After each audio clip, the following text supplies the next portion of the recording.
Hello class, I am Ujjwal sir. मैं आप सबका स्वागत करता हूं अपने इस क्लास में। हम बच्चों नाभिकीय चैप्टर पढ़ रहे हैं और इसमें हम लोग पढ़ रहे हैं 13.6.2। आज हम पढ़ने वाले हैं और जिसका नाम है अल्फा क्षय, अल्फा डी के, एंड इसको इस सिंबल से हम लोग दिखाते हैं। ठीक है, चलिए जानते हैं बिना समय खराब किए कि यह अल्फा क्षय क्या होता है, व्हाट इज अल्फा डी। तो चलिए फर्स्ट पॉइंट हम लोग लिखते हैं बच्चों, क्या कि अल्फा क्षय जब किसी तत्व से जब किसी तत्व से अल्फा कणों के उत्सर्जन से विघटन होता है,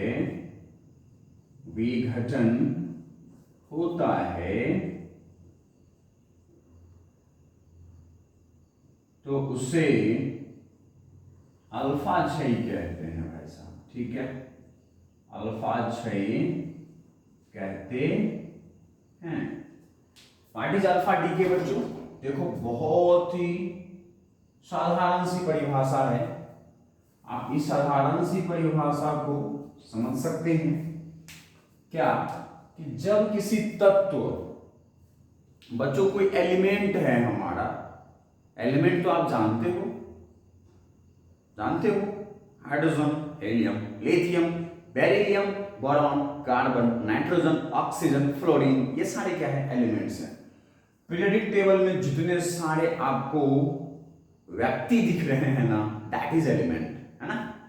तो जब किसी तत्व से, कोई भी तत्व है हमारे पास, उससे अल्फा कण निकले, उसके निकलने से यदि वह तत्व का परमाणु विघटित हो जाए, टूट जाए, तो उसे क्या कहते हैं? अल्फा क्षय कहते हैं। ठीक है बच्चों, अल्फा कणों को हीलियम 2-4 नाभिक के रूप में, ठीक है, निकलने की, ठीक है, नाभिक से, ओके भाई साहब, अल्फा कणों को हीलियम 2-4 नाभिक के रूप में, ठीक है, रूप में लेते हैं। अल्फा कणों को बच्चों किसके रूप में लेते हैं? कौन कहलाते हैं हमारे अल्फा कण? अल्फा कण कौन कहलाते हैं? अल्फा कण है हमारा बच्चों हीलियम का, कौन सा हीलियम? जिसका परमाणु क्रमांक 2 है और जिसकी परमाणु द्रव्यमान कितनी है भाई साहब? 4 है। तो हीलियम 2-4 नाभिक का निकलना ही क्या कहलाता है? अल्फा कण कहलाता है बच्चों। ठीक है, अगर हीलियम नाभिक निकल गए जिसका परमाणु क्रमांक 2 है, परमाणु द्रव्यमान 4 है, तो वही क्या कहलाएंगे? अल्फा कण। तो अल्फा कणों को हीलियम 2-4 नाभिक के रूप में लिया जाता है। ठीक है, क्या किया जाता है भाई साहब? लिया जाता है। ओके, अल्फा कण कौन होते हैं समझ में आ गई आपको? तो जब किसी तत्व से अल्फा कणों के रूप में उत्सर्जन होती है, बहुत सारे अल्फा कण किसी तत्व के नाभिक से निकलते हैं, तब हम उसे क्या कहते हैं? अल्फा क्षय कहते हैं। समझ में आई क्या बात? जब किसी तत्व के परमाणु से या फिर किसी तत्व से अल्फा कणों के उत्सर्जन होते हैं और उससे उसका विघटन होता है, वह तत्व के नाभिक टूट जाते हैं, बिखर जाते हैं, तो उसे क्या कहते हैं? अल्फा क्षय कहते हैं। उम्मीद है आप समझ पाएंगे इस बात को। ठीक है, चलिए देखिए, अल्फा क्षय में प्रारंभिक तत्व के परमाणु क्रमांक में, ठीक है, परमाणु क्रमांक में, ठीक है, 2 संख्या की कमी आती है। कितने संख्या कम हो जाते हैं बच्चों परमाणु क्रमांक में? 2 संख्या की कमी आती है। ओके, एवं एक अल्फा छेद, ठीक है ना भाई, अल्फा छेद कितना हुआ है? अल्फा डी कितना हुआ है? 1, मतलब एक भाई साहब अल्फा कण निकले हैं, ठीक है। अल्फा 6 में प्रारंभिक तत्व के परमाणु क्रमांक में 2 संख्या की कमी आती है एवं परमाणु, कौन सा है? परमाणु भार में प्रारंभिक नाभिक, ठीक है, प्रारंभिक तत्व है ना, प्रारंभिक तत्व के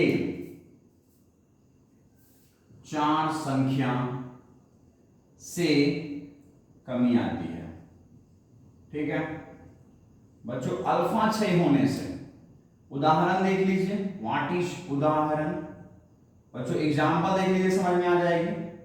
अगर कोई हमारे पास कोई भी तत्व है, जैसे मैं यहां ले रहा हूं बच्चों यूरेनियम, यूरेनियम तत्व, यूरेनियम तत्व, ठीक है, कौन सा यूरेनियम है साहब? 92-238, ठीक है। यूरेनियम तत्व का थोरियम में अल्फा कणों के उत्सर्जन से विघटन, ठीक है। यह एक एग्जाम्पल है हमारे पास बच्चों, यूरेनियम तत्व है हमारे पास, यूरेनियम तत्व है। कितने हैं यूरेनियम तत्व के परमाणु क्रमांक? 92, द्रव्यमान कितना है? 238। उसमें से कौन निकलेगा साहब? ये यूरेनियम नाभिक जो हैं वह टूट जाएंगे, बिखर जाएंगे, तो इनसे कौन निकलेगा? इससे क्या निर्माण होगा? यहां पर क्या हो रहा है? अल्फा क्षय हो रहा है। तो अल्फा क्षय होने से हमारे पास क्या होने वाला है वैसा? अल्फा क्षय का मतलब क्या है कि यूरेनियम नाभिक अब छोटे नाभिक में परिवर्तित हो जाएंगे, थोरियम बन जाएंगे, जिसका परमाणु क्रमांक कितना होगा? 90 होगा, ठीक है।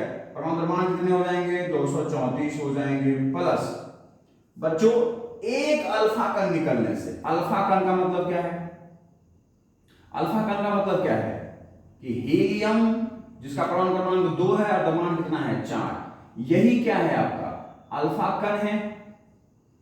ये क्या है आपके? अल्फा कण, ओके।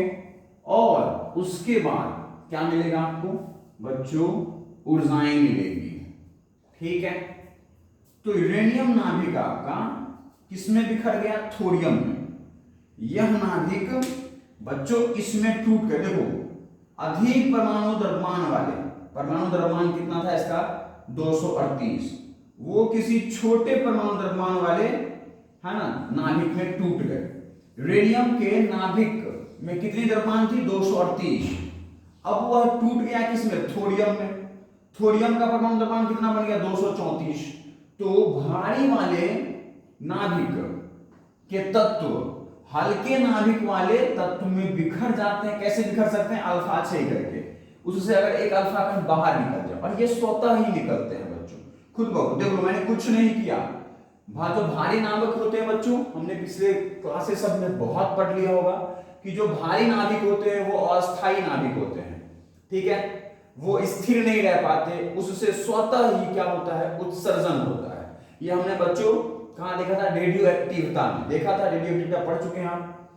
तो भारी नाभिक स्वतः ही खुद ब खुद ही हल्के नाभिकों में परिवर्तित हो जाते हैं। तो यहां पर कौन सा, किस तरह से परिवर्तन हो रहा है? इस प्रोसेस में क्या हो रहा है? अल्फा क्षय हो रहा है, ठीक है। इस प्रोसेस को क्या कह रहे हैं? इस पूरे प्रोसेस को क्या कह रहे हैं? अल्फा क्षय। ये पूरा अल्फा क्षय कहलाएगा। This is this is alpha D के। समझ गए बात बच्चों? व्यावसायिक रूप में इसे कैसे लिखा जा सकता है? व्यवसायिक रूप में, ठीक है,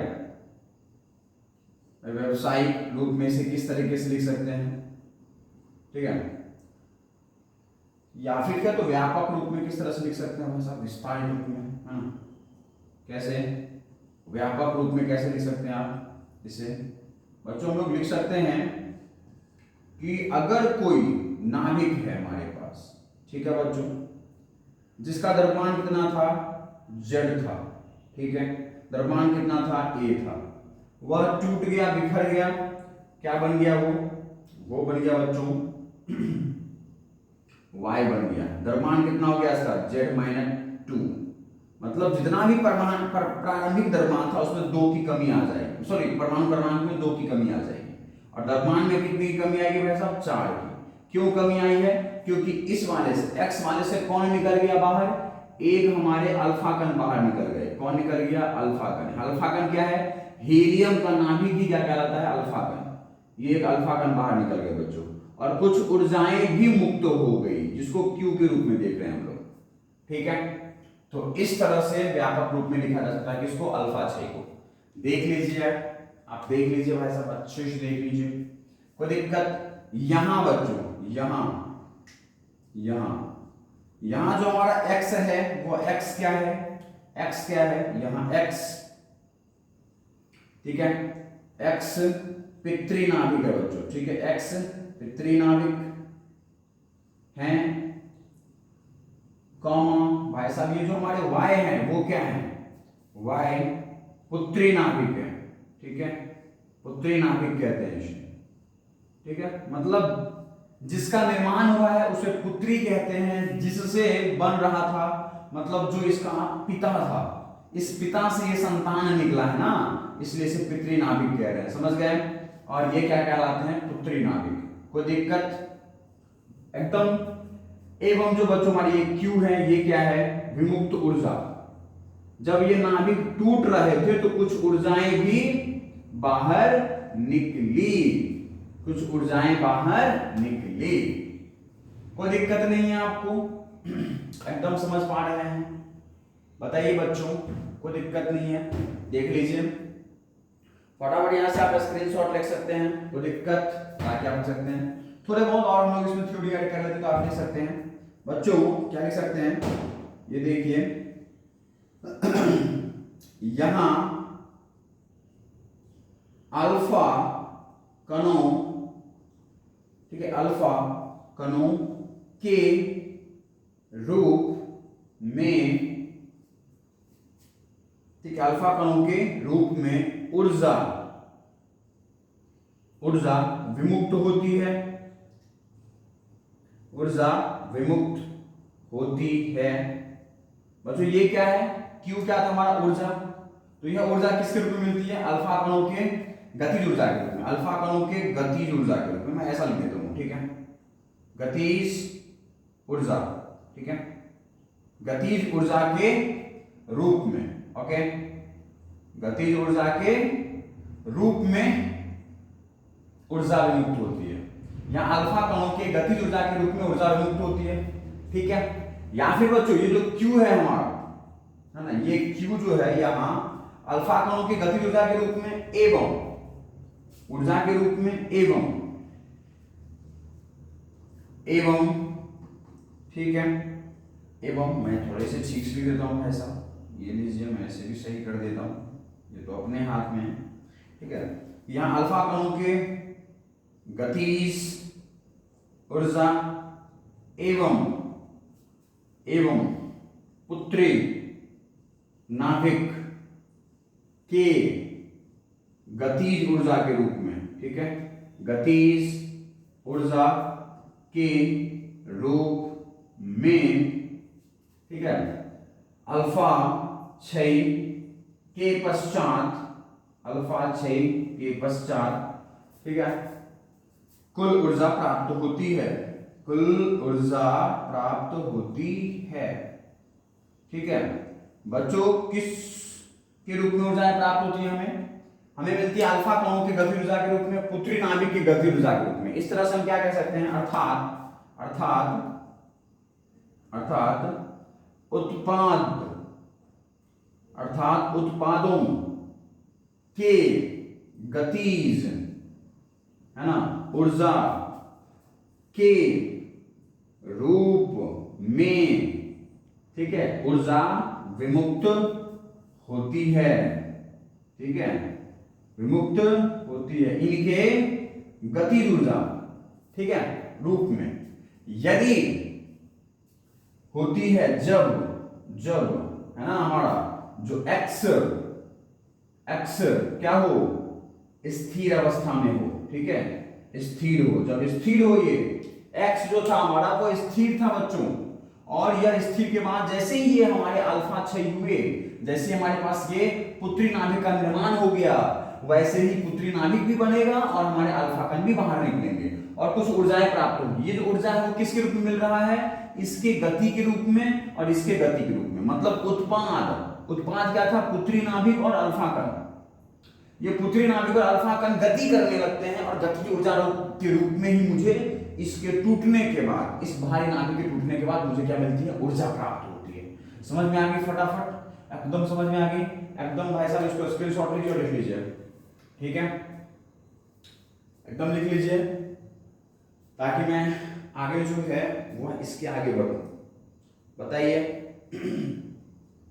लिखिए, चलिए मिटा दिया जाए, क्या इसके नीचे एडजस्ट हो सकती है, पॉइंट्स देख सकते हैं, लिख सकते हैं, एडजस्ट कर सकते हैं बच्चों। चलिए देखते हैं कि पॉइंट्स इसके नीचे एडजस्ट करते हैं, ठीक है। यहां अल्फा कणों के रूप में, ठीक है, अल्फा कणों के रूप में, ठीक है, या अल्फा कणों के, ऊर्जा समान नहीं होती है, अगर मान लीजिए बच्चों कोई नाभिक है, जो नाभिक एक अल्फा कण बाहर निकाला, दूसरा अल्फा कण निकाला, तीसरा अल्फा कण निकाला, ऐसे बहुत सारे अल्फा कण का उत्सर्जन हुआ, तो यहाँ अल्फा कणों की ऊर्जा क्या होती है, समान नहीं होती है। अगर बहुत सारे अल्फा कण बाहर निकल रहे हैं तो अल्फा कणों की बात कर रहा हूं मैं, अल्फा कणों की ऊर्जा समान नहीं होती है, और समान नहीं होती है मतलब अर्थात अल्फा कणों की ऊर्जा विविक्त रूप में, ठीक है, विविक्त रूप में, विविक्त को बच्चों हम लोग इंग्लिश में बोलते हैं डिस्क्रीट, क्या बोलते हैं, डिस्क्रीट, ठीक है, यस, तो विविक्त ऊर्जा के रूप में मिलती है, के रूप में प्राप्त होती है। विविक्त का मतलब क्या है बच्चों, अलग अलग ऊर्जाएं मिलती है। जैसे मान लीजिए कि अगर कोई 1 जूल का मिला तो अगला हो सकता है 2 जूल ऊर्जा का मिल सकता है, अगला हो सकता है 7 जूल का मिल सकता है। तो 1 जूल के बाद ये जो 2 जूल मिला तो 1.5 जूल वाला ऊर्जा वाला कहां चला गया कण, या फिर 2 के बाद 3 जूल ऊर्जा वाला कण नहीं मिला मुझे, 4 ऊर्जा वाला नहीं मिला, 4 जूल की ऊर्जा वाला, 5 जूल की ऊर्जा वाला नहीं मिला मुझे, डायरेक्ट 6 जूल की ऊर्जा वाला मिल गया। तो इस तरह से विविध रूप में मिलते हैं आपको अलग अलग ऊर्जाएं। कुछ ऊर्जा का जो क्रम है वो बीच में गायब हो जाता है, ठीक है। तो जैसे ही ये अल्फा कण निकल रहे थे वैसे अल्फा कण का जो ऊर्जा था वो ऊर्जा विविध रूप में थी, ठीक है, कंटिन्यूअस नहीं थी। ऐसे नहीं कि 1 जूल 2 जूल 3 जूल 4 जूल या फिर पहले 6 जूल मिला फिर 5 जूल फिर 4 जूल फिर 3 जूल, ऐसे नहीं। मुझे जो ऊर्जा मिलती है अल्फा कणों के रूप में वो क्या होती है, विविध रूप में प्राप्त होती है। कोई दिक्कत, समझ गए बात? चलिए अब स्क्रीनशॉट ले लीजिए फटाफट, मैं उसको मिटा देता हूँ, मिटा दिए जाए एकदम पक्का। चलो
चलो बच्चों लिखा जाए कुछ और आगे।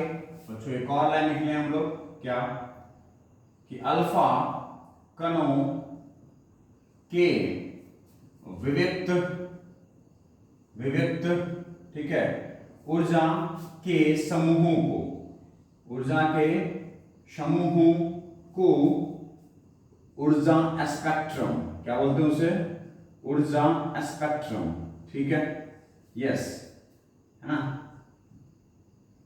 स्पेक्ट्रम ऑफ एनर्जी, ठीक है, स्पेक्ट्रम ऑफ एनर्जी, ठीक है, अलग अलग ऊर्जाओं का ये क्या होता है, ऊर्जा स्पेक्ट्रम, ठीक है बच्चों। स्पेक्ट्रम किसको बोलते हैं, ऊर्जाओं के समूह को बोलते हैं, बस ऐसे समझिए, ठीक है, समझ गए ना। अल्फा कणों के ये जो विविध ऊर्जा थी, अलग अलग जो ऊर्जा थी, 1 जूल का, 7 जूल का, 12 जूल का, इन सबको मैंने इकट्ठा कर दिया तो इकट्ठा रूप में क्या बन गया, ये ऊर्जा स्पेक्ट्रम बन गया, ठीक है। हाँ, तो अल्फा कणों के विविध ऊर्जा के समूह को ऊर्जा स्पेक्ट्रम कहते हैं, ठीक है, उसे ऊर्जा स्पेक्ट्रम कहते हैं, समझ गए, ठीक है, कोई दिक्कत नहीं, चलिए, कोई प्रॉब्लम नहीं है आपको, पक्का एकदम कोई दिक्कत नहीं है, चलिए, कुछ दिक्कत नहीं आनी चाहिए इस पॉइंट्स में कि भाई साहब जो अल्फा कण के विविध ऊर्जा के समूह है ना, उसको हम लोग क्या बोलते हैं, उसको क्या कहते हैं हम लोग, बताइए जल्दी से फटाफट आप, ऊर्जा के स्पेक्ट्रम बोल देते हैं, ठीक है, यस। चलिए अब है बच्चों यहां, ठीक है, जो हमारे स्वतः क्षयी हो रहे हैं बच्चों, कैसे क्षय हो रहे हैं, स्वतः क्षयी, ठीक है ना, यस, जो स्वतः क्षयी हो रहा है, जैसे कि हमारे देखिए कि जो हमारे पास एक्स नाभिक थे, है ना, एक्स नाभिक थे, जिसे हम लोग है ना पितृ नाभिक कह रहे थे, तो एक्स नाभिकों या एक्स नाभिक के स्वतः क्षय, है ना, स्वतः क्षय में, स्वतः क्षय में, है ना, परिवर्तित होना, परिवर्तित होना, ठीक है, प्रारंभिक नाभिक एवं, ठीक है, उत्पादों के नाभिक के, ठीक है, प्रारंभिक नाभिक के, ठीक है, द्रव्यमान एवं उत्पादों के नाभिक के द्रव्यमान के अंतर के कारण होता है, अंतर के भाई साहब कारण होता है, समझ रहे हैं यहां पर, समझ रहे हैं क्या बच्चों, जो एक्स नाभिक के स्वतः क्षयी हैं उसका परिवर्तित होना, स्वतः क्षय में परिवर्तित होना कौन सा रीजन है भाई, एक्स नाभिक में स्वतः क्षय क्यों हो रहा था, खुद ब खुद क्षय क्या हो रहा है, अल्फा क्षय क्यों हो रहा है, मैंने तो कुछ भी नहीं किया था, क्यों हो रहा है, क्योंकि प्रारंभिक नाभिक के द्रव्यमान है बच्चों एवं जो उत्पादों के नाभिक के द्रव्यमान है उनके बीच में क्या है, उनके बीच में क्या है बच्चों, अंतर है। इसका मतलब कुछ ना कुछ ऊर्जाएं वहां से क्या हो रही है, विमुक्त हो रही है, दैट मीन्स उसी ऊर्जा, जो ऊर्जा वहां विमुक्त हो रही है वही ऊर्जा है वह उस नाभिक के विखंडन का कारण। अगर वह ऊर्जा, है ना, जब ये नाभिक भारी नाभिक था, अगर वह भारी नाभिक उस ऊर्जाओं को सह पाता, अगर उस जो ऊर्जाएं बाद में खराब हो जा रही है उस ऊर्जाओं को अगर यह संभाल पाता तो एक्स से जो पितृ नाभिक हमारे वो टूटते नहीं, समझ गए बात। चलिए अब आते हैं बच्चों, अगला क्या है कि वह ऊर्जा अंतर, वह ऊर्जा अंतर, ठीक है, विमुक्त ऊर्जा Q, है ना, Q के रूप में प्राप्त होते हैं, Q के रूप में प्राप्त होते हैं, ठीक है बच्चों। जो ऊर्जा का अंतर है वह कहां है, वह है इस विमुक्त ऊर्जा Q के रूप में। बच्चों क्या होता है कि जो प्रारंभिक नाभिक थे हमारे और जो उत्पाद के नाभिक के कुल द्रव्यमान थे वो दोनों द्रव्यमान बराबर नहीं रहे, मतलब कुछ द्रव्यमान है जो ऊर्जा में कन्वर्ट हो गया, ठीक है। आइंस्टीन थे, आइंस्टीन ने क्या कहा था कि भाई साहब द्रव्यमान जो है वह कभी नष्ट नहीं हो सकते, हो रहा है, दैट मींस द्रव्यमान किस में कन्वर्ट हो गई है, ऊर्जाओं में, ठीक है। और उसके लिए एक समीकरण दिया था जो कौन सा था, E बराबर mc², है ना, एनर्जी बराबर में। तो दैट मींस मैं क्या कह रहा हूं कि भाई स्वतः क्षय हुआ। क्यों हुआ? क्योंकि जो प्रारंभिक नाभिक के द्रव्यमान है एवं उत्पादों के नाभिक के जो द्रव्यमान है, उत्पादों के नाभिक के जो कुल द्रव्यमान है, ठीक है, के बीच में अंतर हो गया। मतलब द्रव्यमान के बीच में क्या हो गया, कुछ अंतर बच्चों, और वह ऊर्जा अंतर, सॉरी है ना, वह द्रव्यमान का, वह द्रव्यमान, ठीक है, द्रव्यमान का अंतर विमुक्त ऊर्जा Q के रूप में प्राप्त होता है, ठीक है।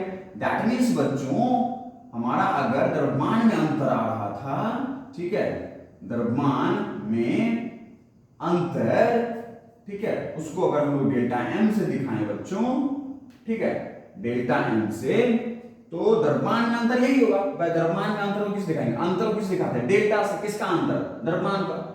डेल्टा M को क्या पढ़ेंगे, इस संकेत को क्या पढ़ेंगे, परिवर्तन। डेल्टा का मतलब परिवर्तन, M का मतलब द्रव्यमान। तो द्रव्यमान में परिवर्तन या फिर द्रव्यमान में अंतर। तो द्रव्यमान में अंतर इस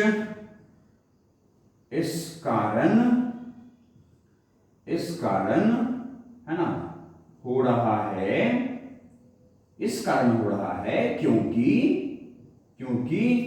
यह द्रव्यमान अंतर, ठीक है, ऊर्जा में परिवर्तित हो जाते हैं। भाई ये द्रव्यमान कहां चला गया, ऊर्जा में परिवर्तित हो जाते हैं, ठीक है, ये ऊर्जा में परिवर्तित हो गए, ठीक है। आपको पता है भाई द्रव्यमान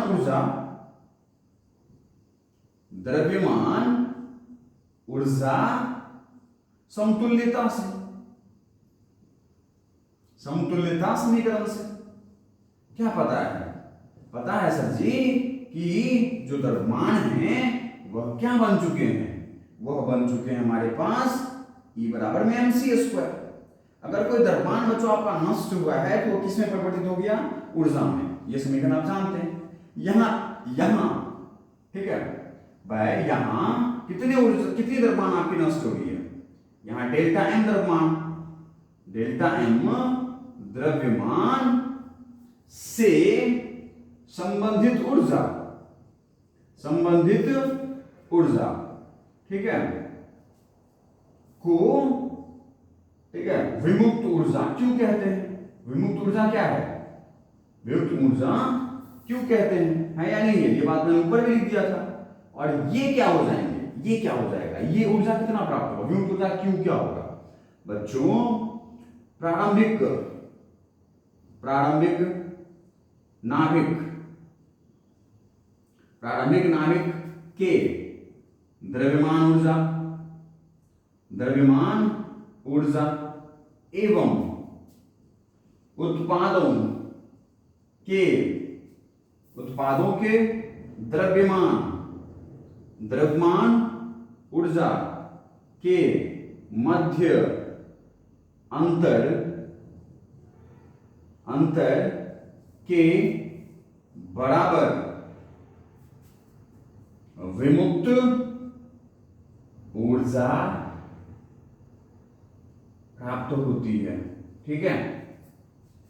अंतर को या फिर ऐसे लिख सकते हैं, अंतर को, ठीक है, विमुक्त ऊर्जा कहते हैं, ठीक है। अंतर को है क्या कहते हैं, विमुक्त ऊर्जा कहते हैं, ठीक है, विमुक्त ऊर्जा कहते हैं, ठीक है। विमुक्त ऊर्जा क्या है भाई साहब, कौन है, देख लो कितनी बार मैंने लिख दिया। द्रव्यमान में अंतर अंतर इस कारण से हो रहा है, ठीक है, क्योंकि यह द्रव्यमान अंतर ऊर्जा में परिवर्तित हो जाते हैं, ठीक है। मतलब डेल्टा M द्रव्यमान से संबंधित ऊर्जा को क्या बोल रहे हैं, विमुक्त ऊर्जा। और इसे हम लोग इस तरीके से परिभाषित कर सकते हैं कि प्रारंभिक नाभिक द्रव्यमान ऊर्जा एवं उत्पादों के, है ना, मैं प्रारंभिक नाभिक द्रव्यमान ऊर्जा एवं उत्पादों के नाभिक के द्रव्यमान ऊर्जा के मध्य अंतर को क्या बोलते हैं, विमुक्त ऊर्जा बोलते हैं, ठीक है। भाई साहब ये सारे लाइन बड़े खूंखार हैं, आप समझ नहीं पा रहे, मैं समझाता हूँ आपको, समझाने की कोशिश करता हूँ, चिंता मत कीजिए, समझ जाएंगे हम लोग। देखिए बच्चों, मैंने यहाँ क्या कहा था कि जो हमारे पास ऊर्जा है, जो हमारे द्रव्यमान क्षति हुए हैं, वो क्षति द्रव्यमान कौन सा था? डेल्टा एम था। डेल्टा एम से संबंधित ऊर्जा को हम लोग क्या बोल रहे हैं? क्यू बोल रहे हैं। तो यहाँ क्यू लिखेंगे, क्यू बराबर में एम। यहाँ पर एम कितना है? कौन से द्रव्यमान से ऊर्जा यहाँ बनी है? क्यू बनी है हमारा, डेल्टा एम से बनी है। बोलो हाँ या ना भाई। ई बराबर में क्या होता है? एम। एम यहाँ कौन था? डेल्टा एम, और गुना में क्या? सी का स्क्वायर। अरे बोलो हाँ या ना? होगा। देखो, अरे भाई इसको आप क्या लिख सकते हो? लिख सकते हो Q बराबर डेल्टा एम। डेल्टा एम क्या होगा? मास ऑफ द, द्रव्यमान में अंतर। द्रव्यमान में अंतर किसका? प्रारंभिक नाभिक का। द्रव्यमान में अंतर किसके हैं? द्रव्यमान में अंतर किस में परिवर्तित हो रहा है? किस रूप में प्राप्त होता है आपको? किस प्रारंभिक नाभिक के द्रव्यमान एवं उत्पाद के नाभिक के कुल द्रव्यमान के अंतर को ही तो कहते हैं आप भाई। कौन सा नाभिक? प्रारंभिक नाभिक, मतलब पुत्री नाभिक, सॉरी पितृ नाभिक। पितृ नाभिक को क्या कह रहे थे आप? एक्स से नाम दे रहे थे, उसका द्रव्यमान। अब उत्पाद का द्रव्यमान, उत्पाद का द्रव्यमान कितना था भाई साहब? वाय का द्रव्यमान प्लस किसका द्रव्यमान? अल्फा, मतलब हीलियम नाभिक का। बोलो हाँ ना?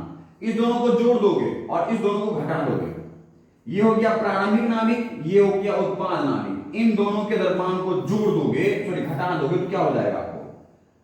द्रव्यमान में परिवर्तन आ जाएगा, और इसके गुणा में क्या आ जाएगा? सी स्क्वायर आ जाएगा। देखो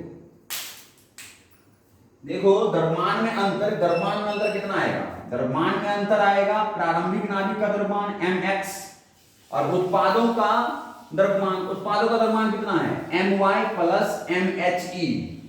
उसके द्रव्यमान को जो घटाओगे वही क्या कहलाएगा? डेल्टा एम कहलाएगा। और उसको गुना कर दिए किससे? सी स्क्वायर से। तो क्या बन गया? ये विमुक्त ऊर्जा बन गया, है या नहीं है? ये क्या बन गया हमारे? विमुक्त ऊर्जा। देख लो, विमुक्त ऊर्जा क्या है? कि वही ऊर्जा हमारे पास प्राप्त होता है जितने द्रव्यमान हमारे नष्ट हो जाते हैं। किससे? किसमें? प्रारंभिक नाभिक से उत्पाद नाभिक के परिवर्तन में कुछ द्रव्यमान हमारे नष्ट हो जाते हैं। क्या यहां तक समझ में आई? यहां पर स्क्रीनशॉट ले लो फटाफट, मैं इसके आगे आपको और बताऊं। लिख लीजिए, यहां तक आप फटाफट स्क्रीनशॉट ले लीजिए ताकि मैं इसको क्या कर सकूं? मिटा सकूं। कोई दिक्कत बच्चों? आगे बढ़ा जाए। देख लो यहां तक, फटाफट इसको मिटा दूं ताकि मैं आगे बढ़ूं। मिटा दिए जाएं। चलो बच्चों, उम्मीद है आपको समझ में आ रही होगी। मेरे है ना सरल जो शब्द हैं वह आपको समझ में आ रहे होंगे। ठीक है बच्चों, अल्फा क्षय क्या था? अल्फा क्षय क्या था? अल्फा कणों का उत्सर्जन था। कहां से था? किसी भी तत्व के नाभिक में से, किसी भी तत्व के नाभिक से अगर अल्फा कण निकल रहे हैं। अल्फा कण का मतलब क्या बताया था मैंने? हीलियम नाभिक का निकलना। हीलियम जो तत्व होते हैं भाई, उस हीलियम तत्व के नाभिक में जितना द्रव्यमान पाई जाती है, उतने द्रव्यमान के बराबर अगर कोई द्रव्यमान बाहर आ जाए और उतने ही मात्रा में अगर आवेश बाहर आ जाए, तो उसी को क्या कहते हैं? इसी घटना को क्या कहते हैं? इसी घटना को अल्फा क्षय कहते हैं। अल्फा क्षय क्या है हमारा? जब कोई नाभिक में से हीलियम के आवेश, जैसा हीलियम के आवेश कितना होता है हीलियम के पास? 2, और हीलियम के पास भाई साहब उसके नाभिक में द्रव्यमान कितने होते हैं? 4। तो अगर 2 आवेश और 4 द्रव्यमान अगर किसी तत्व से निकल जाएं तो इसको क्या कहते हैं? अल्फा क्षय कहते हैं। अब इससे आसान क्या समझाऊं मैं आपको? समझ में आ गई? अब बच्चों, जब अल्फा क्षय होता है तो जितना द्रव्यमान हमारे प्रारंभिक नाभिक का था उतना ही द्रव्यमान हमें उत्पाद के रूप में प्राप्त नहीं हो पाता है। तो हमने कहा इसका मतलब कुछ द्रव्यमान नष्ट हो गया। हमने कहा ये द्रव्यमान गया कहां? तो बोला हमने कि ये द्रव्यमान जो है वो ऊर्जा में कन्वर्ट हो गया। किसके ऊर्जा के रूप में? गतिज ऊर्जा के रूप में। किसका? उत्पाद वाले नाभिकों का। उत्पादित जो तत्व थे, उत्पादित कौन कौन थे? वाय भाई पुत्री नाभिक, और कौन? हीलियम के नाभिक, हीलियम तत्व। ये दोनों गति करने लगे। इसी गति ऊर्जा के रूप में मुझे क्या प्राप्त हुआ, यहां पर ऊर्जा।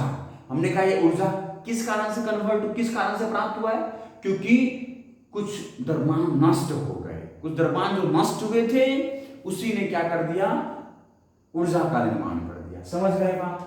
और वो किसके बराबर था, Q के बराबर था। कोई दिक्कत नहीं होना चाहिए आप। बोलो बच्चों। चलो तो यहां पर हम लोग कुछ और उदाहरण ले लेते हैं। देख लीजिए, देख लीजिए भाई साहब, आपने बच्चों परिवर्तित होते देखा है किसको, पहला इससे पहले एग्जाम्पल किसको लिए थे, यूरेनियम को, है ना। वो कितना था, 92, 238, ठीक है।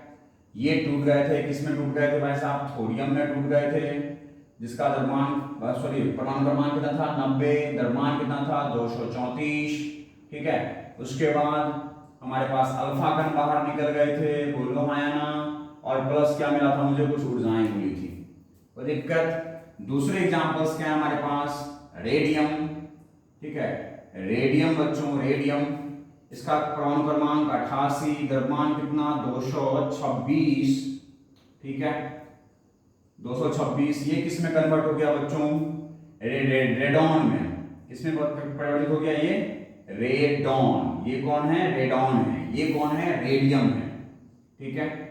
तो रेडियम कन्वर्ट हो गया किसमें, रेडॉन में, ठीक है। रेडॉन का क्रमांक कितना हो जाएगा 86, द्रव्यमान कितने हो जाएंगे 222। बोलो, कोई दिक्कत नहीं। इससे क्या बाहर निकलेगा, हीलियम नाभिक 2 और 4 वाले, और क्या होगी, कुछ ऊर्जाएं मुक्त होगी। बोलो, कोई दिक्कत?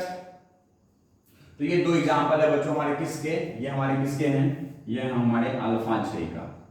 ये अल्फा 6 से क्या हो जाते हैं, ये नाभिक विघटित हो जाते हैं अल्फा 6 से, ठीक है। ये कुछ भारी नाभिक है बच्चों।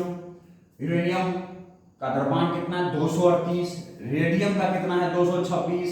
ये भाई साहब जो हैं, ये जो दोनों भाई साहब हैं, ये भाई अस्थायी अवस्था में नहीं रह पाते हैं, इसलिए वह स्वतः ही बिखरते रहते हैं, टूटते रहते हैं, छोटे छोटे है ना द्रव्यमान के नाभिक में परिवर्तित होते रहते हैं। समझ गए? क्या क्या बाहर निकाल के, अल्फा कणों को बाहर निकाल के, और ये पूरा प्रोसेस क्या कहलाता है, अल्फा क्षयी कहलाता है। समझ गए बात? चलिए बच्चों, हम यहां कहते हैं, क्या कहते हैं कि इस अभिक्रिया में, है ना, इस अभिक्रिया में, ठीक है, अल्फा कण मतलब कहे तो हीलियम 2 4 है ना, अल्फा कण की गतिज ऊर्जा है ना, एक अल्फा कण है ना, इस अभिक्रिया में एक अल्फा कण की, ठीक है, गतिज ऊर्जा 1.42 गुना 10⁻⁷ मीटर पर सेकेंड से, ठीक है बच्चों, 2.04 तक, ठीक है, या फिर 2.07 तक, गुना में 10⁻⁷ मीटर पर सेकेंड, ठीक है, के मध्य प्राप्त होता है। ठीक है, कोई दिक्कत नहीं होना चाहिए, ठीक है, कोई दिक्कत बोलो। एवं अल्फा कण की ऊर्जा, ठीक है, 4 मेगा इलेक्ट्रॉन वोल्ट से, ठीक है बच्चों, 9 मेगा इलेक्ट्रॉन वोल्ट के मध्य होता है, ठीक है, मध्य होता है। ओके, जो बच्चों हमारे पास देख लीजिए फटाफटा कि जो हमारे पास हीलियम नाभिक होते हैं ना बच्चों, उसके जो ऊर्जा है वो किसके किसके बीच होती है, 4 मेगा इलेक्ट्रॉन वोल्ट से 9 मेगा इलेक्ट्रॉन के बीच होती है। और इसकी जो गतिज ऊर्जा है वो किसके बीच होती है बच्चों, 1.42 गुना 10⁻⁷ मीटर पर सेकंड से 2.05 या 0.7 मीटर पर 2.10⁷ मीटर पर सेकंड के मध्य प्राप्त होती है। कोई दिक्कत नहीं होना चाहिए आपको, देख लीजिए। कोई दिक्कत? ले लीजिए फटाफट स्क्रीनशॉट बच्चों, मैं इसको लास्ट बार बोर्ड मिटाऊं कौन से 6 में, अल्फा 6 में। समझ आ गई पूरा आपको अल्फा 6? उम्मीद करते हैं आई होगी, नहीं आई है दोबारा वीडियो को प्ले कीजिए और समझ जाइए, उम्मीद करते हैं समझ में आ जाएगा आपको। चलिए मिटा दिया जाए इसे, चलिए मिटाते हैं और फिर ले लीजिए फटाफट स्क्रीनशॉट ले लीजिए ताकि हम आगे बढ़े बच्चों, और फिर और भी कुछ लेके आए आपके लिए, मिटा दिया जाए। चलिए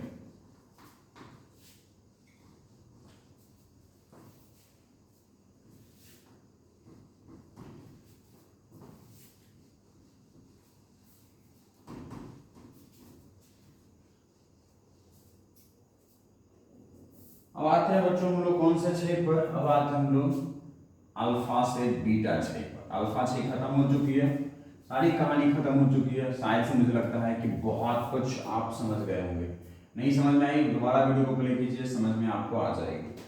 ठीक है, 13.6.3 में चलते हैं बच्चों, जिसका नाम है बीटा 6। कौन सा 6? बीटा 6। ठीक है, बीटा 6। ओके, बीटा को बच्चों बीटा से दिखाते हैं, उसको हम लोग बीटा डीके बोलते हैं। ठीक है, बीटा 6 बीटा डीके।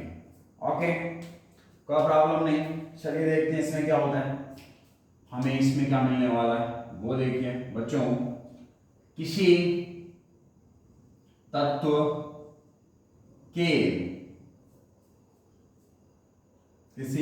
के नाभिक से बीटा कणों के उत्सर्जन से विघटन को बीटा क्षय कहते हैं। क्या कहते हैं बच्चों? बीटा क्षय कहते हैं। समझ गए? तो बीटा क्षय क्या होता है? जब हमारे किसी भी तत्व के नाभिक से क्या निकलते हैं?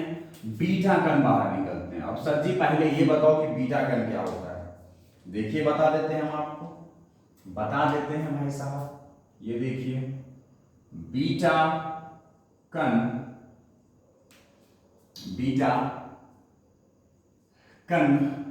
के, ठीक है, बाहर निकलने से,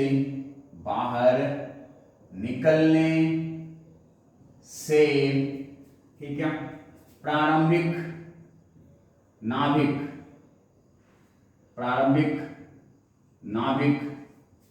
ठीक है, के आवेश में एक की कमी या एक की अधिकता हो जाती है। ठीक है, एक की अधिकता हो जाती है।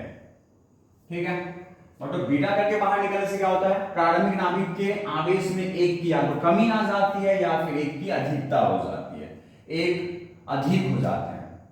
ठीक है, एक की वृद्धि हो जाती है, ऐसा सही रहेगा। ठीक है ना, एक की वृद्धि, है ना, एक की वृद्धि हो जाती है। ठीक है, नो प्रॉब्लम। चलिए अब है बच्चों क्या, परंतु प्रारंभिक नाभिक एवं उत्पाद नाभिक के द्रव्यमान में कोई परिवर्तन नहीं होता। द्रव्यमान में कोई परिवर्तन नहीं होता है, कोई परिवर्तन बच्चों नहीं होता है। उसके द्रव्यमान में कोई परिवर्तन नहीं आती है, बल्कि आवेश में या तो एक की कमी होगी या फिर एक की वृद्धि हो जाएगी। कोई दिक्कत नहीं। चलो भाई, बीटा कणों को दो भागों में, ठीक है, दो भागों में जाना जाता है वैसा। ठीक है, दो भाग में जाना जाता है, दो रूप में जानी जाती है। ठीक है, दो रूप होते हैं वैसा इसके। बीटा कण का मतलब एक तो होती है भाई साहब, ठीक है, एक तो होती है बीटा माइनस कण, ठीक है, कोई दिक्कत, और एक होती है बच्चों बीटा प्लस कण। कोई दिक्कत? बीटा माइनस कण कुछ और नहीं है बच्चों, वो है इलेक्ट्रॉन की स्वरूप। कौन से रूप में है ये? इलेक्ट्रॉन के स्वरूप में। और ये क्या है? ये है बच्चों पॉजिट्रॉन। इसको क्या बोलते हैं? पॉजिट्रॉन। ठीक है, या प्रोटॉन कह सकते हो, पॉजिट्रॉन कह सकते हो। ठीक है, इसको क्या कह लो? ऐसा इसको कह लो इलेक्ट्रॉन का विपरीत कण, इलेक्ट्रॉन के विपरीत कण। ठीक है, जिसको प्रोटॉन कह लो, है ना, की स्वरूप ये होती है। नो प्रॉब्लम, कोई दिक्कत नहीं होना चाहिए। चलो बच्चों उदाहरण देके समझाता हूं। ये देखो उदाहरण देख लीजिए बच्चों। नाइट्रोजन सॉरी फास्फोरस से बच्चों किस में परिवर्तित होना? सल्फर में।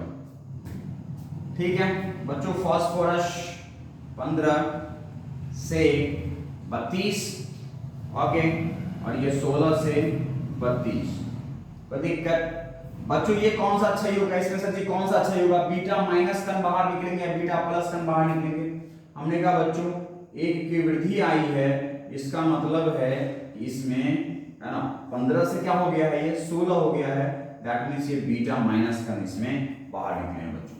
कौन से कण? ये बीटा माइनस 6 है। ठीक है, ये अल्फा कणों को दो भागों में जाना जाता है, या फिर कह सकते हैं बीटा 6। ठीक है, बीटा 6, बीटा 6 दो स्वरूप में होते हैं। ठीक है भाई, बीटा 6 कितने स्वरूप में होते हैं बच्चों? दो स्वरूप में। बीटा 6 दो तरीके से। बीटा माइनस कण के बाहर निकलने से क्या कहलाएगा? ये कहलाएगा बीटा माइनस 6 कहलाएगा। ठीक है, और बच्चों बीटा प्लस कण के बाहर निकलने से क्या बन जाएगा? बीटा प्लस 6 कहलाएगा। ठीक है, समझ गए बात? यस बच्चों, तो यहाँ पे बीटा माइनस 6 होगा। और कौन निकलेंगे बच्चों? एक एंटी न्यूट्रिनो निकलेगा। ठीक है, और क्या निकलेगा? इलेक्ट्रॉन -1 वाला निकलेगा। ठीक है, और प्लस बच्चों कुछ हमें ऊर्जाएं प्राप्त होगी। यही जो है आपका जो बीटा माइनस है, इसी को बच्चों हम लोग क्या बोलेंगे? इसी को बोलेंगे बीटा कण। क्या बोलेंगे इसे? बीटा कण। कोई दिक्कत नहीं होना चाहिए। ये क्या हमारे पास? ये है बच्चों बीटा कण। ठीक है ना? चलिए दूसरा एग्जांपल है हमारे पास किसका? सोडियम से किसमें बच्चों? नियॉन में परिवर्तित होना। ठीक है, सोडियम 11-22, नियॉन का 10-22। ठीक है, इसमें कौन सा सही हो रहा है? क्योंकि बच्चों परमाणु द्रव्यमान जो है, सॉरी परमाणु क्रमांक जो है उसमें एक की क्या आ रही है? कमी आ रही है इसमें, इसलिए क्या हो रहा है? बीटा प्लस 6 हो रहा है।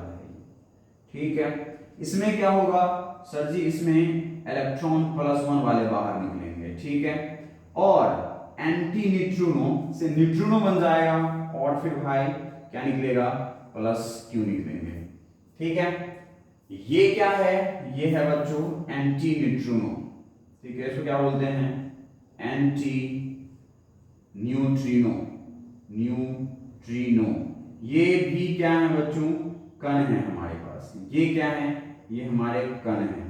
जिस तरह से हमारे पास प्रोटॉन कण है, इलेक्ट्रॉन कण है, उसी तरह से एंटी न्यूट्रिनो है। ये एंटी न्यूट्रिनो कब निकलते हैं? ज्यादा मत जानिए इसके बारे में, जानना ज्यादा जरूरी नहीं है भाई साहब। एंटी न्यूट्रिनो के पास इसका जो बच्चों मैं ये लिख देता हूं आपके यहां, ये लिख देता हूं कि एंटी न्यूट्रिनो, ठीक है, एंटी न्यूट्रिनो,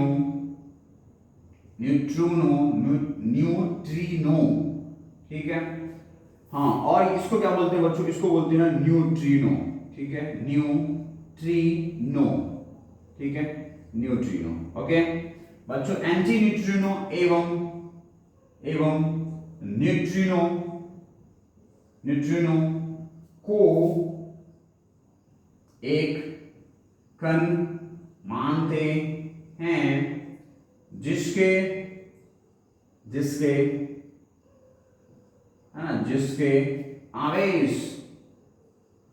आवेश एवं द्रव्यमान नग्न होते हैं। आवेश एवं द्रव्यमान नग्न होते हैं भाई साहब। ठीक है, द्रव्यमान क्या होते हैं, नग्न होते हैं, ठीक है, यश है ना, नग्न होते हैं, ओके, नग्न होते हैं, ठीक है, कोई दिक्कत, बस इतना समझिए कि यह एक ऊर्जावान कण है, ठीक है, यह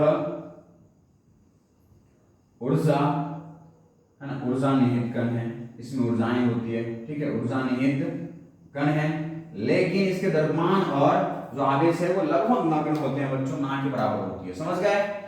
ये कब निकलती है, बीटा माइनस के बीटा 6 पर निकलती है, बीटा माइनस 6 हो चाहे बीटा प्लस 6 हो, बीटा माइनस 6 होगा तो एंटी न्यूट्रिनो, बीटा प्लस 6 होगा तो न्यूट्रिनो, ठीक है, और ऊर्जा भी विमुक्त होगी, ऊर्जा तो विमुक्त होगी ही होगी।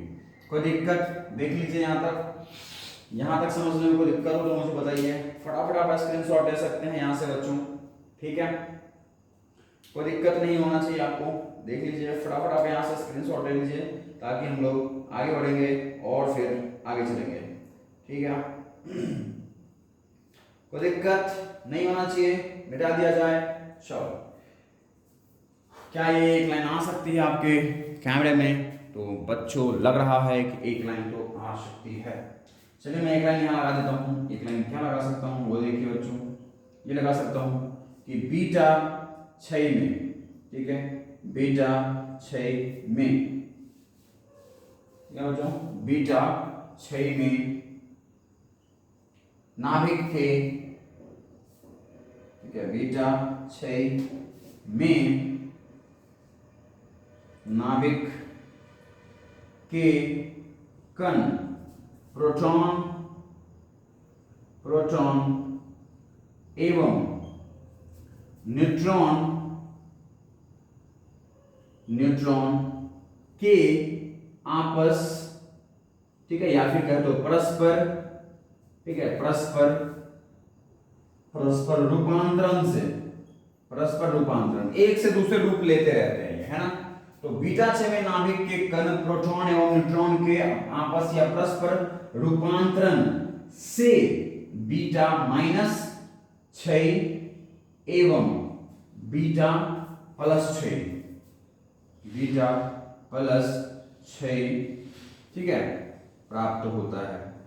ओके बच्चों, समझ गए आप, ये जो आपको बीटा प्लस 6 दिख रहा है, क्या दिख रहा है, ये सब कैमरे में एकदम दिख रहा है ना, जो बच्चों बीटा 6 है उसमें आपको जो बीटा माइनस 6 जो बीटा प्लस 6 होता हुआ दिख रहा है वो किसके कारण से होता है, प्रोटॉन एवं न्यूट्रॉन के आपस में रूपांतरण से, परस्पर रूपांतरण से, प्रोटॉन न्यूट्रॉन में बदल जाती है और न्यूट्रॉन प्रोटॉन में बदल जाती है, ठीक है। चलिए इसके लिए रिएक्शन लिखेंगे, फटाफट आप यहाँ का स्क्रीनशॉट ले लीजिए ताकि मैं इसको डाल दूं और फिर हम बच्चों इसका एक रिएक्शंस लिखेंगे, कोई दिक्कत। चलिए इसके लिए रिएक्शंस लिख लेते हैं, इससे पता चलेगा कि -6 कैसे हो रहा है, +6 कैसे हो रहा है।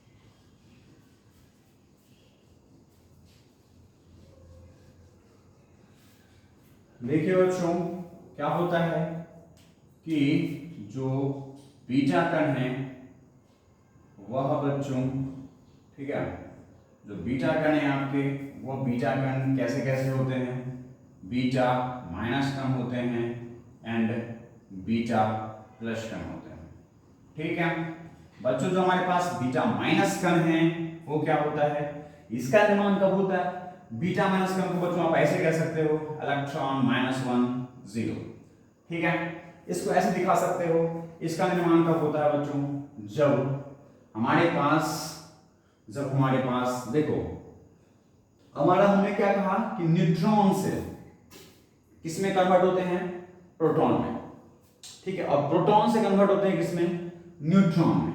कोई दिक्कत, देखो जो हमारे पास प्रोटॉन है बच्चों वो किसमें कन्वर्ट होता है, न्यूट्रॉन में, और जो न्यूट्रॉन है वो किसमें कन्वर्ट होते हैं, प्रोटॉन में।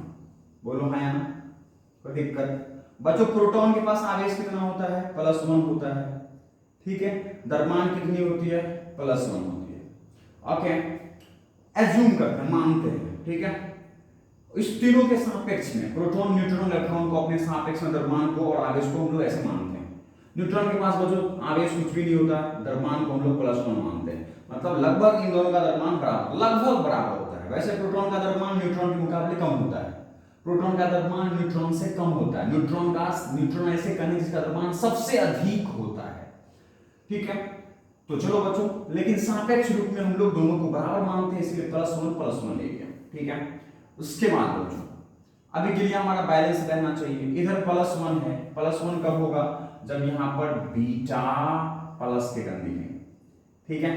कौन से कण दिखेंगे आपको, बीटा प्लस के कण। कब होगा, जब आपके पास बच्चों क्या होंगे, जब आपके पास ऐसे इलेक्ट्रॉन होंगे जो +1 होगा और 0 होगा। इलेक्ट्रॉन के पास बच्चों इन दोनों के मुकाबले जो द्रव्यमान है वो कितना होता है, 0, और इलेक्ट्रॉन के पास आवेश कितना, कोई प्रोटॉन के पास आवेश कितना होता है, +1। तो +1 और 0 +1 +1 और 0 +1, और इस तरह से हमारी अभिक्रिया क्या रहती है बच्चों, बैलेंस रहती है, ठीक है। और इसी को हम लोग क्या कहते हैं, इसी को हम लोग कहते हैं बच्चों बीटा प्लस कण। तो समझ में आ गई, बीटा प्लस कण, बीटा माइनस कण, है ना, और बीटा प्लस कण की मतलब समझ में आ गई बात है आपको, कोई दिक्कत। ये देखिए बीटा माइनस कण का निर्माण कब होगा, जब हमारे इसमें से किसमें कन्वर्ट होगा, दैट मींस बच्चों यहां पर किसका हुआ था, बीटा प्लस कण का निर्माण हुआ था, ठीक है। बीटा प्लस कण कब बनते हैं, जब हमारे प्रोटॉन किसमें बदलते हैं, न्यूट्रॉन में, ठीक है, कोई दिक्कत। अब देखिए न्यूट्रॉन का द्रव्यमान कितना होता है भाई सर, +1 होता है, आवेश कितनी होती है, 0 होती है, ठीक है। बच्चों प्रोटॉन क्या होता है, प्रोटॉन क्या होता है, प्रोटॉन में आवेश होती है +1, द्रव्यमान कितना होता है, +1। देखो 0 और 1 को बराबर करने के लिए ऐसे पार्टिकल होना चाहिए जिसका द्रव्यमान क्या हो, 0 करने के लिए +1 में -1 करना पड़ेगा, -1 +1 0 के बराबर, है ना। अभिक्रिया के प्रारंभ का उत्पाद के बराबर होना चाहिए, आवेश भी और द्रव्यमान भी। द्रव्यमान है +1 मतलब यहाँ 0 होना चाहिए। देख लीजिए भाई, ये क्या कहलाते हैं, ये क्या कहलाते हैं, बीटा माइनस कण। तो समझ में आई कि बीटा -6 कब होगा, जब बच्चों बीटा माइनस कण है, दैट मींस बीटा -6 कब होगा, जब न्यूट्रॉन प्रोटॉन में बदलते हैं। ये कौन सा 6, ये दिखाएगा हमारे बीटा -6 को, ठीक है। और ये कब दिखाएगा भाई साहब, बीटा +6, ये दिखाएगा बीटा +6, ठीक है। बीटा +6 कब होगा, जब हमारे प्रोटॉन न्यूट्रॉन में बदलेंगे। और बीटा -6 कब होता है, जब हमारे न्यूट्रॉन प्रोटॉन में बदल जाते हैं। जो नाभिक में जो बैठे हुए न्यूट्रॉन है वो न्यूट्रॉन कन्वर्ट हो गया खुद ब खुद प्रोटॉन में, तो बीटा -6 होता है, माइनस वाले बाहर निकलते हैं नाभिक से। और बीटा +6 कब होता है, जब हमारे नाभिक के प्रोटॉन न्यूट्रॉन में बदल जाते हैं। कोई दिक्कत, फटाफट बच्चों यहाँ से आप स्क्रीनशॉट ले सकते हैं, इसको लीजिएगा तब हम लोग इसमें कुछ और भी लिख लें। यहाँ तो मुझे लगता है आपको कि एकदम कोई दिक्कत नहीं रहा होगा, बोलिए। चलिए अब बच्चों हम लोग लिखते हैं कि किसी भी ठीक है बीटा कणों के क्षय में निम्न विशेषताएं होती है, निम्न विशेषताएं होती है, ठीक है। क्या क्या विशेषताएं होती है भाई साहब, देखिए सबसे पहली जो विशेषता है वो ये है, क्या बीटा क्षय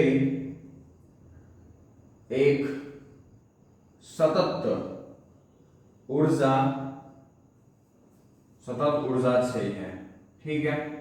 मतलब इसमें सतत ऊर्जा मिलती है, कंटिन्यूस एनर्जी मिलती है। बीटा 6 से क्या होता है बच्चों, बीटा 6 से बीटा कण बाहर निकलते हैं और बीटा कण का जो ऊर्जा है बच्चों वह समान रूप में हमें प्राप्त होता है, ठीक है, सतत ऊर्जा रूप में प्राप्त होता है, ठीक है। दैट मीन्स अर्थात ठीक है, बीटा 6 में सभी ऊर्जाओं, ठीक है,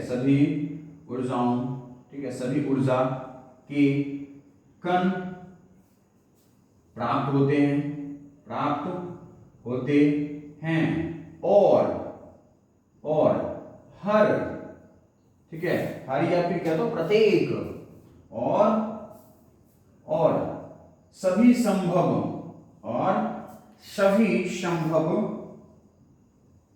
संभव मानव के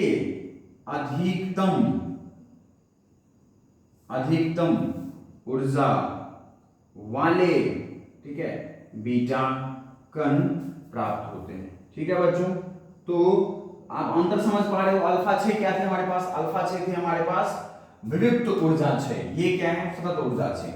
समझ गए? कोई दिक्कत? चलो मैं दूसरा इसकी विशेषताएं यहां लिख देता हूं। क्या कि एक विशिष्ट नाभिक एवं एक विशिष्ट ऊर्जा क्षय के लिए,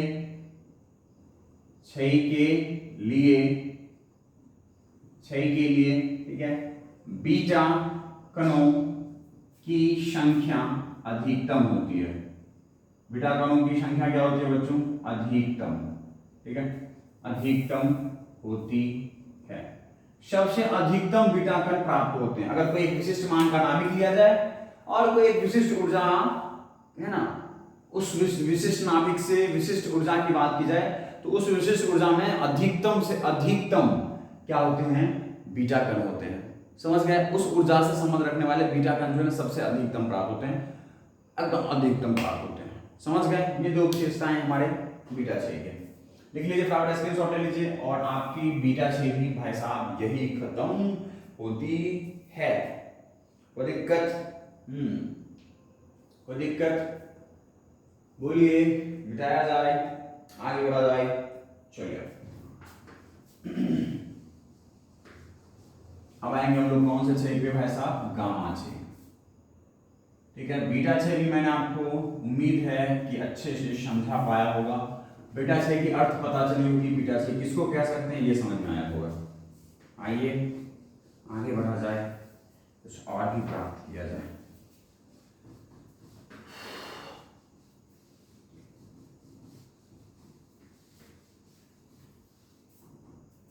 अब आते हैं बच्चों 13.6.4 पर। ठीक है, वो है हमारे पास गामा 6। ठीक है बच्चों, इसको हम लोग गामा से दिखाएंगे। ठीक है, यश इस तरह से गामा से दिखाएंगे। ठीक है, तो गामा डीके है ये। ओके, आप अपने अपने तरीके से गामा दिखा सकते हैं, बीटा दिखा सकते हैं। ठीक है, ये हमारे पास कौन सा 6 बच्चों? गामा 6। गामा 6 कैसे होता है ये देखिए, कैसे होता है बच्चों।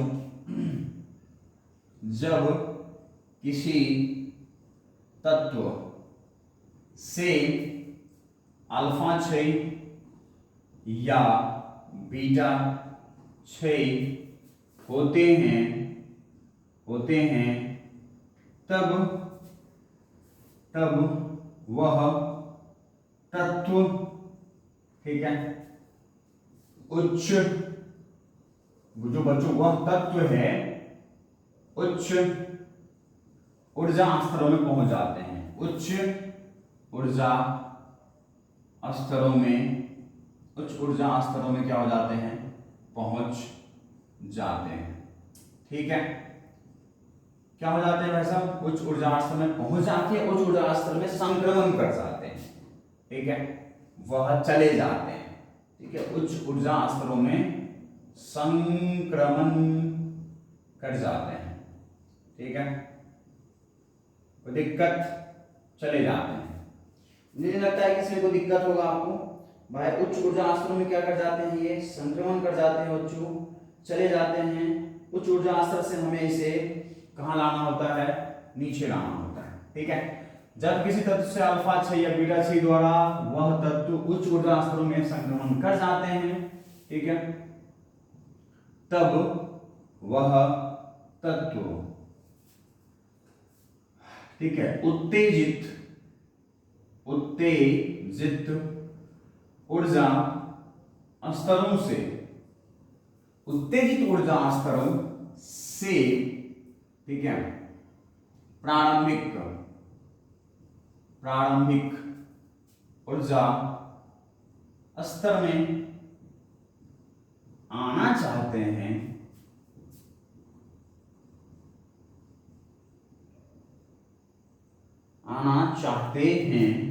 ठीक है, उस स्थिति में उच्च ऊर्जा, ठीक है,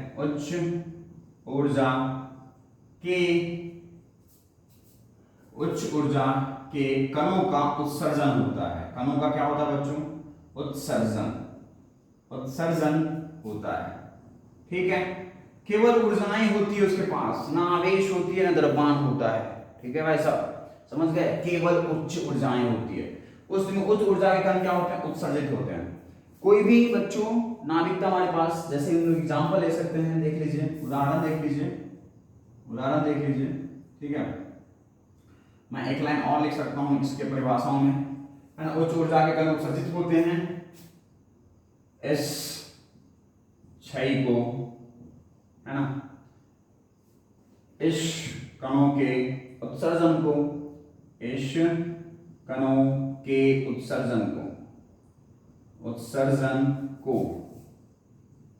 ठीक है, क्या बोलते हैं बच्चों? गामा क्षय कहते हैं। क्या बोलते हैं भाई साहब?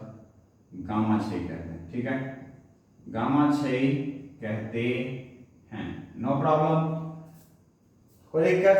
ये सारी बातें आपको लिखनी पड़ेगी। उदाहरण देख लीजिए बच्चों, जिस तरह से मेरी कोई एक उत्तेजित अवस्था थी, उत्तेजित अवस्था से कहाँ आ गई? नीचे आ गई, इस ऊर्जा स्तर में आ गई। कौन आ गई भाई साहब? कौन आ गई? इस उत्तेजित अवस्था से, उत्तेजित अवस्था या स्तर से, उत्तेजित स्तर है, ऊर्जा का कक्षा है, उसमें चले गए। ये कौन चले गए थे? हमारे कोबाल्ट भाई साहब चले गए थे, जिसका 26 और 60 जो है ना परमाणु क्रमांक थी और द्रव्यमान थी, ठीक है। यह अब बच्चों क्या करेंगे?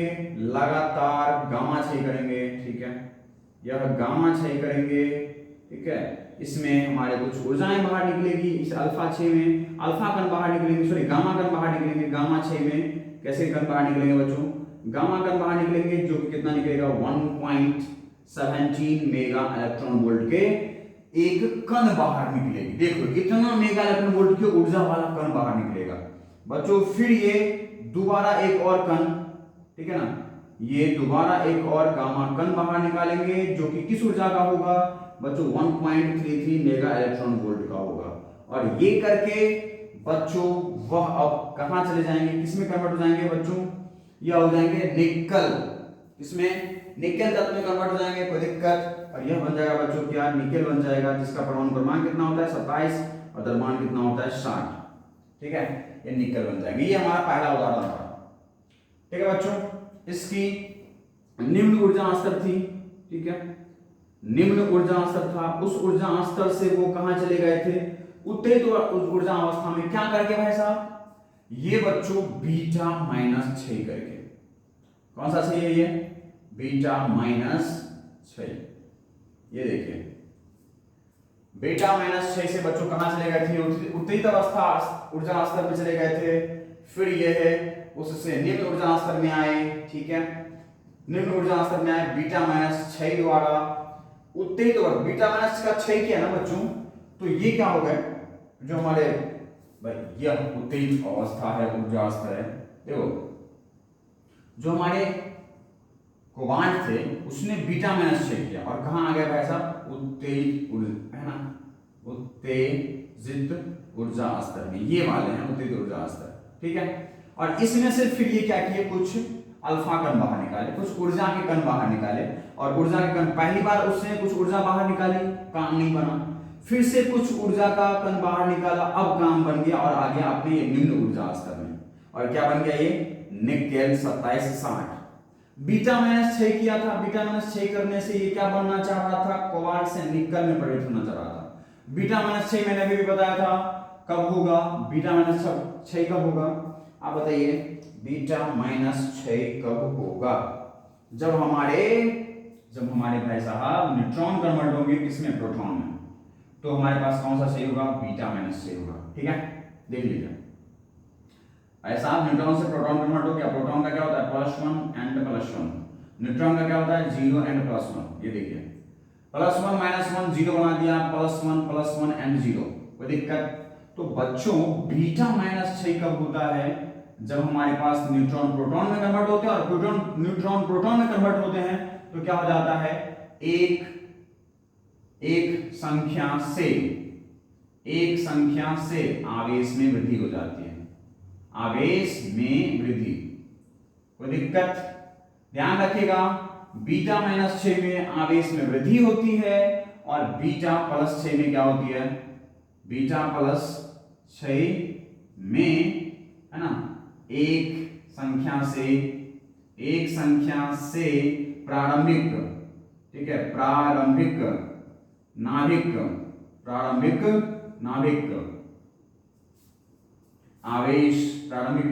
के आवेश में कमी आती है, आवेश में क्या आती है, कमी आती है। समझ गए बात?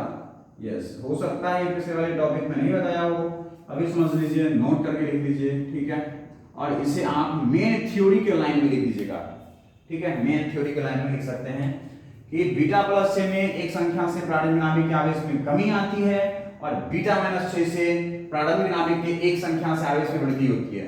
क्योंकि बीटा -6 में न्यूट्रॉन प्रोटॉन में कन्वर्ट होता है, प्रोटॉन बन गया तो एक आवेश में वृद्धि हो जाएगी, और बीटा +6 में क्या होगा भाई साहब, हमारे पास जो प्रोटॉन है वो न्यूट्रॉन में कन्वर्ट हो गया।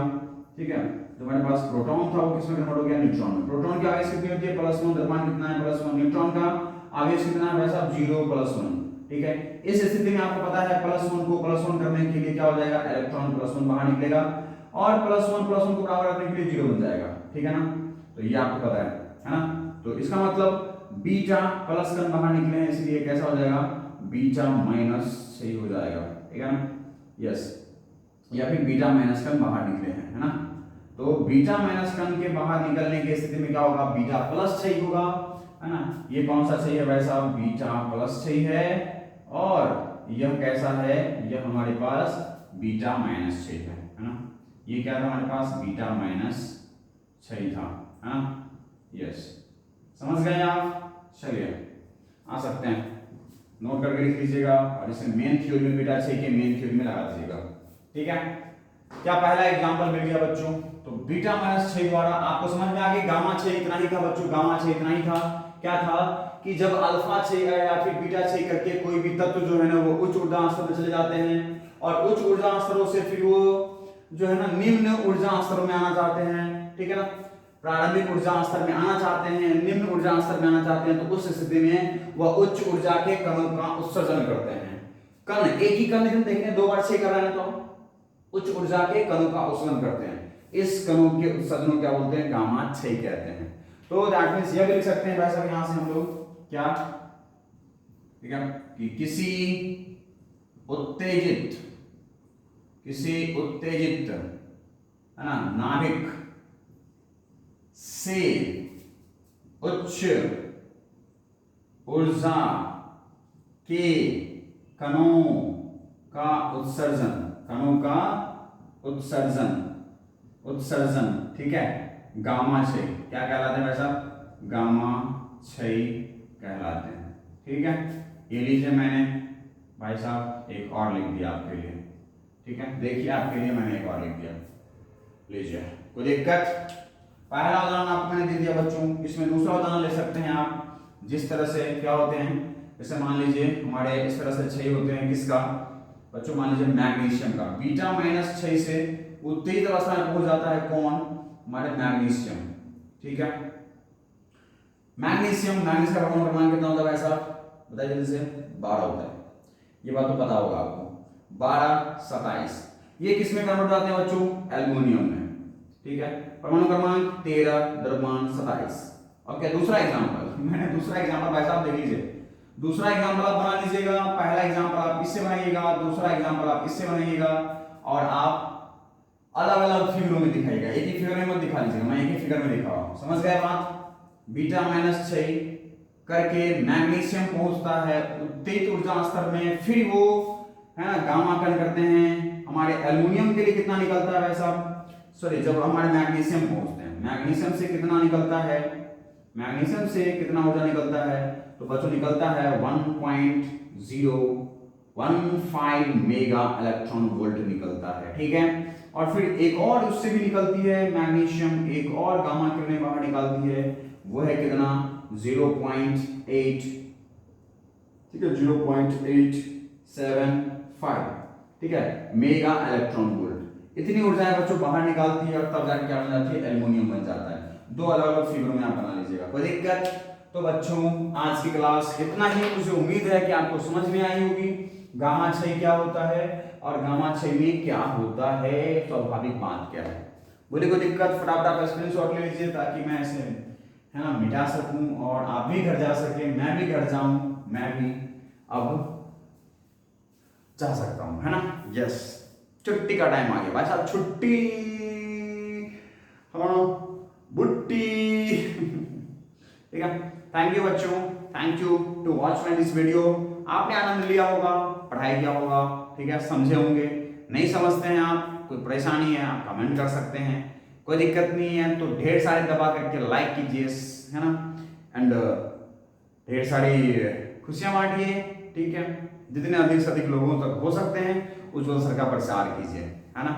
थैंक यू वेरी मच, पढ़ाई कीजिए, है ना, हंसते रहिए, मुस्कुराते रहिए और ख्याल रखिए अपना, अपनों का ख्याल रखिए, घर वालों का ख्याल रखिए, माता पिता का ख्याल रखिए, रिश्तेदारों का ख्याल रखिए। ओके, पढ़ाई करते रहिए, खुश रहिए, एकदम मस्ती से पढ़ाई कीजिए, मस्त रहिए, खुश रहिए, ठीक है।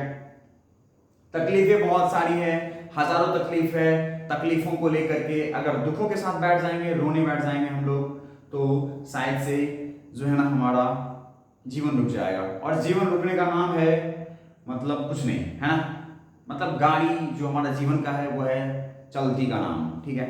तो चलाते रहने पड़ेंगे बच्चों, कुछ अच्छाइयों के साथ, कुछ हमारे साथ हो रहे गलत के साथ, बुराइयों के साथ, ठीक है, उसे अच्छे करने की कोशिश करेंगे। थैंक यू, मिलते हैं नेक्स्ट क्लास में। Till then bye bye, good night, take care yourself, okay, बहुत अच्छे से, एंड मिलते हैं नेक्स्ट क्लास में। तब तक के लिए बाय बाय, थैंक यू।